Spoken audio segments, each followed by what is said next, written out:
Hello అండి. Welcome back my channel. ఈరోజైతే మా బావ చికెన్ తీసుకొచ్చాడు. అయితే త్వరగా వంట చేసి బయటికి వెళ్ళాలి అన్నాడు.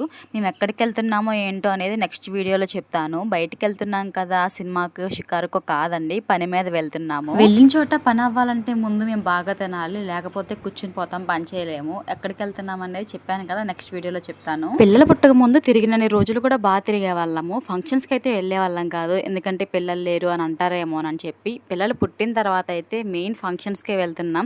ఎందుకంటే మేము వాళ్ళకి వెళ్తే వాళ్ళు మాకు వస్తారని.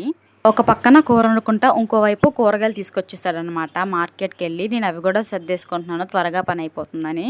కూర ఫ్రై చేశాను కాబట్టి ఆల్మోస్ట్ అయిపోవచ్చింది. ఇంకా కొత్తిమీర ఆ రోజు కోసుకోకపోతే నెక్స్ట్ రోజు అస్సలు బాగోదనమాట. నేనైతే ఇలా స్టోర్ చేసి పెట్టుకుంటాను, ఒక 1 వీక్ అయినా నిల్వ ఉంటుందని.